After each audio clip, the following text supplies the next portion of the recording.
Hey guys, welcome back to the new video. My name is Manish and I hope you all are doing absolutely fine. So आज की video में मैं बात करने वाला हूँ RMGs के बारे में। तो जिन लोगों को पता नहीं है मैं बता देता हूँ। RMG है रिसोर्स मैनेजमेंट ग्रुप। तो ये TCS का एक इंटीग्रल पार्ट है जो कि अपना काम इतनी इंटीग्रिटी के साथ नहीं करता है। तो आज मैं बात करने वाला हूँ कि कैसे आप RMGs को हैंडल कर सकते हैं और कैसे उन्हें आप परसुएट कर सकते हैं to provide you with your desired project. तो आज की वीडियो इसी बारे में होने वाली है। तो वीडियो शुरू करने से पहले अगर आपने मेरे चैनल को सब्सक्राइब नहीं किया तो प्लीज़ चैनल को सब्सक्राइब करें, वीडियो को लाइक करें और नीचे कमेंट करके बताएं आपको अगली वीडियो कौन से टॉपिक में चाहिए। तो चलिए वीडियो को शुरू करते हैं।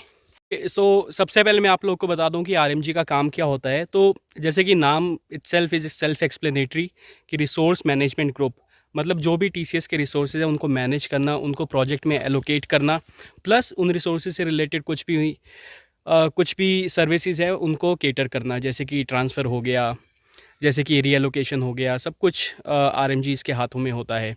तो उनका बेसिकली जॉब है आपको कम से कम टाइम पे किसी ना किसी प्रोजेक्ट में एलोकेट करने का, क्योंकि जब तक आप अनएलोकेटेड रहोगे तब तक जो आपका पैसा है वो रिसोर्स मैनेजमेंट पूल के पैसे से आपकी सैलरी पेड होती रहेगी। भले ही आपको इसमें परफॉर्मेंस बोनस नहीं मिलेगा, तो जितनी देर तक आप अनएलोकेटेड रहेंगे उतना ही ज़्यादा उनके लिए प्रेशर होगा, क्योंकि आपकी सैलरी रिसोर्स मैनेजमेंट पूल से जा रही है, ना कि जो प्रोजेक्ट से पैसा आ रहा है उससे।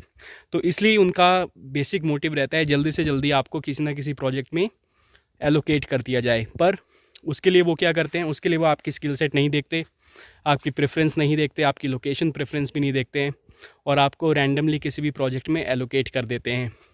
तो आज सब मैं डूज़ एंड डोंट्स की बारे में बात करने वाला हूँ कि जो RMG को हैंडल करते टाइम आपको ध्यान में रखनी है। सो जो फर्स्ट रूल है वो है never show your aggression in front of an RMG। क्योंकि मैंने देखा है जब भी RMG के साथ कुछ भी कॉन्वर्सेशन की बात आती है तो बात कहीं ना कहीं तक एक एग्रेसिव नोट पे ले चली ही जाती है, क्योंकि RMG आपको थ्रेटन कर रहा होता है कि वो आपकी सैलरी रोक देगा, आपके अल्टीमेटिक्स का एक्सेस रोक देगा, सब कुछ रोक देगा। पर आपको अपनी तरफ से you have to maintain that polite attitude, क्योंकि they have all the powers, we have to accept that. वो आपको कहीं पे भी डालेंगे, आपको जाना पड़ेगा। तो the best possible thing that is favourable for you is to just be polite और अपनी आप जो बात है वो अच्छे से समझाने की कोशिश करिए। और अगर आपके पोलाइट होने के बावजूद भी अगर आपको वो उनका एग्रेसिव नोट जो है वो कंटिन्यू रहता है और वो आपको थ्रेटन करने की कोशिश करते हैं, तो the next thing you can do is you can escalate their behaviour to their resource management group supervisor. तो जो आपकी उनका जो इमीडिएट सुपरवाइज़र है आप उनको मेल कर सकते हैं, telling them all the situation that you have been going through, all the threatening, all the misdeeds that they have been conducting on you, जैसे कि आपकी सैलरी रोक देना बिना किसी मतलब से। पर हाँ, आपको उसमें एक बात होनी चाहिए कि आप भी दूध के धुले होने चाहिए ये नहीं कि आप भी कुछ भी कर रहे हैं और आप एस्केलेट कर रहे हैं, दैट कैन बैकफायर। तो इसका मतलब ये है कि अगर आपको किसी प्रोजेक्ट में नहीं जाना है तो आप उनके इंटरव्यू के लिए मना मत कीजिए, यू गिव दैट इंटरव्यू और आप कोशिश करिए कि आप उस इंटरव्यू में सेलेक्ट ना हो पाओ। Don't give your best if you think that project is not best for you. तो ये आप कर सकते हैं। उसके बाद भी अगर आपको फोर्सफुली किसी प्रोजेक्ट में डाल दिया जा रहा है तो you can always escalate that thing to their supervisor. और जो एक हायरार्की ऊपर होते हैं usually they listen to you, they talk to you, क्योंकि जो नीचे होती है वहाँ पे भीड़ बहुत ज़्यादा होती है और उनके पास इतना टाइम नहीं होता किसी को भी हैंडल करे, और हैंडल अच्छे से कोई नहीं करता है, जो भी मैंने अपना पर्सनल एक्सपीरियंस देखा है।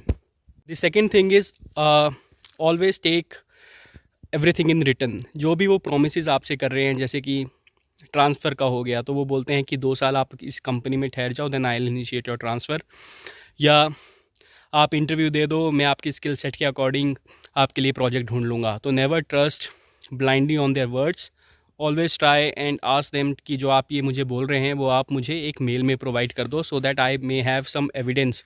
अगर आप कल यहाँ से चले जाओ तो I have that proof that I have been promise something. तो आप ये भी कर सकते हो to ask for an email और सम रिटन एविडेंस, जो भी वो आपको बोल रहे हैं उसके लिए।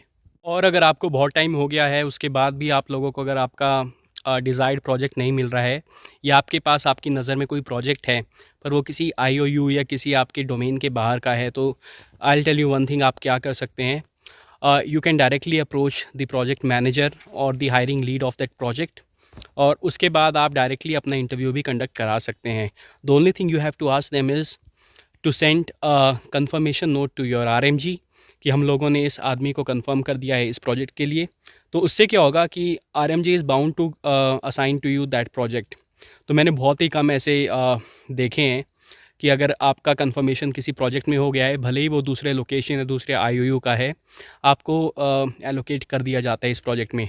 बट इसमें प्रॉब्लम ये होती है कि बहुत सारे प्रोजेक्ट मैनेजर्स जो हैं वो आपका इंटरव्यू कंडक्ट नहीं करते, पर मोस्टली कर भी देते हैं। तो 50-50% चांसेस होते हैं। तो आप ये एक चांस ले सकते हो कि you can ask the project of your own choice. उस प्रोजेक्ट के मैनेजर को आप बोल सकते हो to take your interview and confirm you in that project.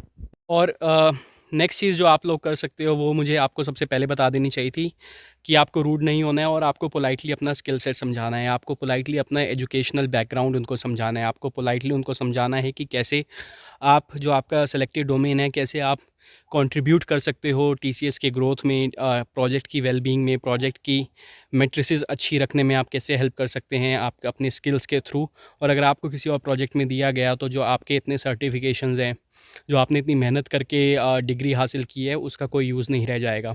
तो मोस्टली हो सकता है आपकी बात को लिसन कर दिया जाए, पर जो जो लास्ट लाफ है वो यूजुअली आरएमजी ही करता है, क्योंकि सब कुछ उन्हीं के हाथों में होता है।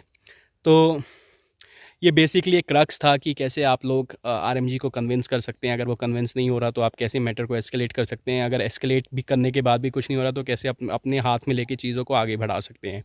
तो आई होप आप लोग को वीडियो पसंद आई हो। वीडियो पसंद आई है तो प्लीज़ मेरे चैनल को सब्सक्राइब करें, वीडियो को लाइक करें और नीचे कॉमेंट करके ज़रूर बताएं अगली वीडियो कौन से टॉपिक में चाहिए। Till then bye bye, take care and have a nice day.